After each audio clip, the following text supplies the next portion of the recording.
नमस्कार, मैं हूं अर्चित और आप देख रही हैं 29 न्यूज। तो चलिए रुक करते हैं इस खास खबर की ओर। संघ प्रमुख मोहन भागवत ने भारत के विरोधियों की नींद उड़ाने वाला बयान दिया।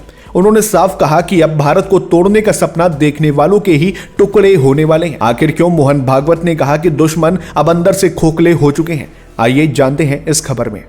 आरएसएस प्रमुख मोहन भागवत ने एक विशेष संबोधन में कहा कि भारत की शक्ति अब चरम पर है। उन्होंने देश को आगाह किया कि हमारी सबसे बड़ी ताकत हमारी एकता है। भागवत ने कहा, जैसे जैसे हम एक होंगे उनके टुकड़े होंगे। उनका सीधा निशाना उन शक्तियों पर था जो भारत को भीतर से कमजोर करने की साजिशें रचती रही हैं। भागवत के अनुसार अब वे ताकतें खुद अपने ही बुने जाल में फंस चुकी हैं। भागवत ने दुश्मनों की वर्तमान स्थिति पर कटाक्ष करते हुए कहा कि वे अब सिर्फ बाहर से शोर मचा रहे हैं, जबकि अंदर से वे पूरी तरह खोखले और जर्जर हो चुके हैं। उन्होंने दावा किया कि भारत विरोधी विचार अब पूरी दुनिया में हार रहे हैं, चाहे वो कोई भी मंच हो। भारत की सच्चाई और एकता के सामने झूठ की दीवारें ढह रही हैं।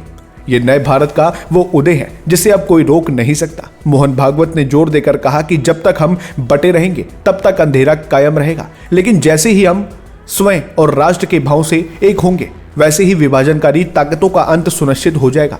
उन्होंने कहा कि समय बदल रहा है और अब पूरी दुनिया भारत के सांस्कृतिक नेतृत्व को स्वीकार रही है। ऐसे में जो लोग हमें बांटना चाहते थे वे अब खुद इतिहास के पन्नों में दबने वाले हैं। दोस्तों, मोहन भागवत की इस चेतावनी पर आपकी क्या राय है? क्या आपको लगता है कि भारत अब वास्तव में अखंडता की ओर बढ़ चुका है? कमेंट बॉक्स में अपनी राय साझा करें।